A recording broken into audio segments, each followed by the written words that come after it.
રત્ન કલાકારો માટે લાગુ કરાયેલી સરકારી યોજનાને લઈ સુરતના રત્ન કલાકારો મુકાયા મુશ્કેલીમાં।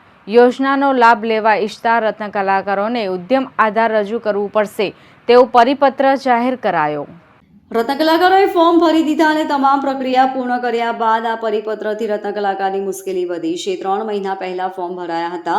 સુરતમાં અસંખ્ય નાના ડાયમંડના એકમો છે જેના રત્ન કલાકારો ઉદ્યમ આધાર રજૂ કરી શકે નહીં। જેમણે ફોર્મ ભર્યા છે તમામ રત્ન કલાકારોએ આ ઉદ્યમ આધાર રજૂ કરવું પડશે। આ ઉદ્યમ આધાર કંપનીએ 31 માર્ચ 2025 પહેલા મેળવેલું હોવું જરૂરી છે। ઉદ્યમ વિભાગના પરિપત્રથી 70,000 માંથી 40% રત્ન કલાકારોને લાભ ન મળે તેવી ભીતિ છે। મોટાભાગના ડાયમંડના નાના યુનિટો પાસે ઉદ્યોગ આધાર કે ઉદ્યમ રજિસ્ટ્રેશન હોતા નથી। રત્ન કલાકારોએ જિલ્લા કલેક્ટરને આવેદનપત્ર આપી આ મુશ્કેલી દૂર કરવા બાબતે રજૂઆતો કરી હતી। બાંભણિયા ભદ્રેશ ગુખરભાઈ વરાછા। આજે તમે કલેક્ટર કચેરી આવ્યા છો, શું રજૂઆત કરી રહ્યા છો? તમારી સમસ્યા? અમારી રજૂઆત તો અમારે એ હતી, 1.5 થી 2 મહિના પહેલા અમે બાળકોને સ્કૂલ ફી માટે અમે ફોર્મ ભરેલા, બરાબર, અને બહુ આકરી કટથી અમે ભરવામાં આવ્યા ફોર્મ, કારણ કે એ ડોક્યુમેન્ટ ભેગા કરવા બહુ મુશ્કેલી હતી। સરકારશ્રીએ 13,500 રૂપિયાની ફી જાહેર કરી હતી, પણ 1.5 થી 2 મહિના થઈ ગયા, હજુ સુધી અમારી પાસે મળી નથી।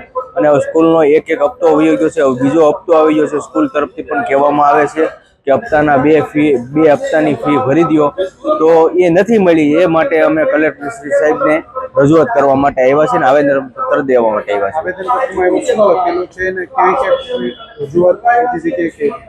હવે એવું જાણવા મળ્યું છે કે અમદાવાદ સિટી શહેરમાં ફાળવણી કરી છે અને સુરત સિટીમાં ફાળવણી હજુ સુધી કરી નથી, આપી છે પણ કરી નથી હજી।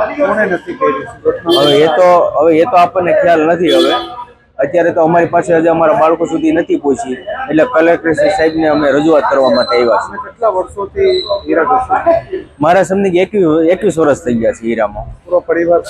હા, પૂરો પરિવાર સુરત। જો હવે સરકાર પૈસા નહીં આપે, તમે આગળ શું કરો? રજૂઆત કરશું અને માંગણી કરશું કે સરકારશ્રીને કે જે તમે વાત કરી હતી 13,500ની સહાયની, તો જે તમે વાત કરી છે અમારા બાળકો સુધી પહોંચાડી દો। Bureau report LK star news Surat.